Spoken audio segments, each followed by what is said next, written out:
Hello there.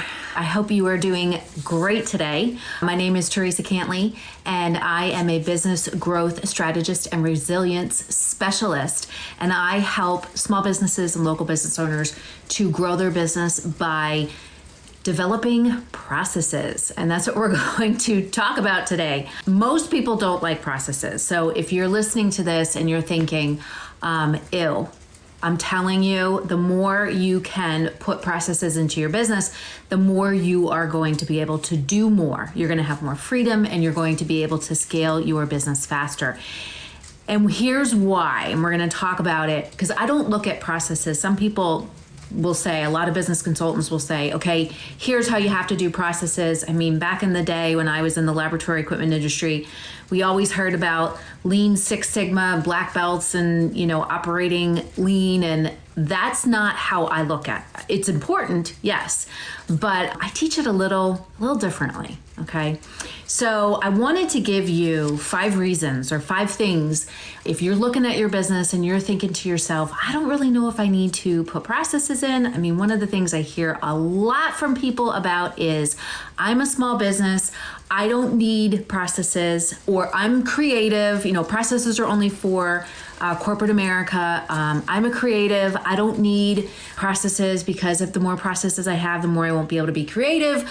I have heard it all. The way that I teach processes is to help you to streamline your business so that you can scale faster, but it's also a way to really make you in an industry of one, okay? To really bring out what makes you different. So here's the thing with processes. So when we talk about, one of the big things that I teach is building a resilient business. So there are what I call 6 pillars of business resilience. And when you are a resilient business, that is when you have built certain things into your business so that you can thrive in any market. You can get back up, you can bounce back from any impact that comes into your business. So the 6 pillars that I talk about are your people, protecting your people, okay? Your infrastructure, your products, all right? You can't just have brick and mortar and not digital, or a lot of times vice versa, okay? Your systems, all right? Your software, your brand, who you are, what you're about. You want to make sure that you have your resilience built around your brand, and your processes, okay? The reason why processes is in there, since we're talking about processes, is because the more you can have these things set up in your business, the more you can, like I like to say, simplify to amplify. But also it enables you to positively pivot and shift when things happen. So during COVID, or if you have a flood, or if you have some kind of other natural disaster, tornadoes or hurricanes or anything like that, the more you have these processes in place, the more you're able to be more agile and you're able to shift so that you can make changes really quick and continue on and keep your business moving forward. So I wanted to talk a little bit about 5 ways, okay, or 5 things that you really, if you're looking at your business, you're saying, well, how do I know, what do I need to create a process in? So there's 5 ways to determine if you need to create a process. So number 1, automate. You need to automate something in your business.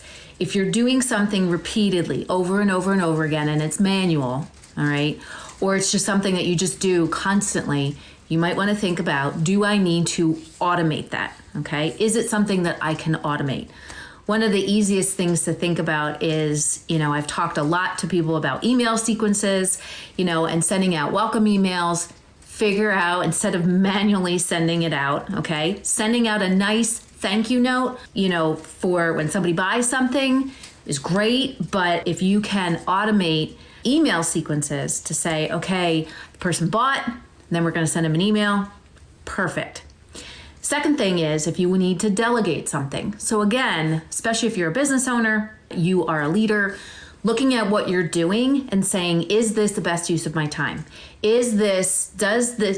I required to do this, me personally, in order to move my vision forward? The answer is no, it might be something that you need to delegate. The third thing is educate. Do you need to create a process so that you can educate your team on something? One of the things that I talk about is there's 3 different types of processes that we create for customer experience. One of them is an educate. So teaching your customers, what is it about you that makes you different? Or what is it something that you do that you can teach people about? Okay. Number 4 is connect. Connecting with people on a deeper level, connecting with people on a greater level. Okay. How can you create some kind of a process? The connection thing has to do a lot with how can you connect with your employees, okay? Or even how can you build that customer experience that allows you to connect with people on a deeper level and make a greater impact. And the last one is collaborate. And I deal with a lot of people who have vendor relationships, they deal with people overseas.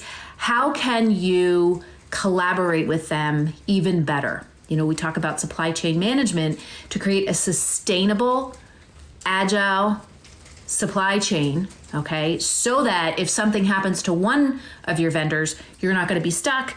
You have, other vendors that you can go to, but how can you make that supply chain healthy, okay? How can you collaborate with people? So coming up with a process of how that works. And when I teach processes, I always like to tell people, no matter if it's automating, delegating, connecting, educating, collaborating, I always tell people, think about where the person's starting, the person that you're creating this process for. Where are they starting? Where are they ending up? And how are you going to get them from point A to point B? And a lot of people shy away from processes because everybody thinks it's like this. And like I said, I even used to think this, because I came from an environment where all you ever heard about when it came to process development was like how to make your business lean and how to, have manufacturing be streamlined. And I always thought of it like in this, and it seems very mystical, and it's not. In my mind, I think creating these processes is a very creative way, again, to really infuse your brand into everything that you do, to create those deeper connections with your employees, your vendors, your leadership team, if you have a team of managers, your customers, your community, so that when things happen, you can all kind of connect and collaborate with each other. So think about it for your business. What can you do to simplify so that you can amplify and really start to move yourself forward? In our business and in our life, our biggest capital that we have is our energy. And if we're feeling depleted because we're, working crazy and we're trying to do everything ourselves, we're never going to be able to make the impact that we want to make. So the more we can reserve our energy by reserving for our time or spending our time on what is needed the most. And how we can do that is by creating these processes in our business. So anyway, have a great rest of your day. I hope this helped you. Stay tuned for more information on processes and get ready to learn. All right, take care.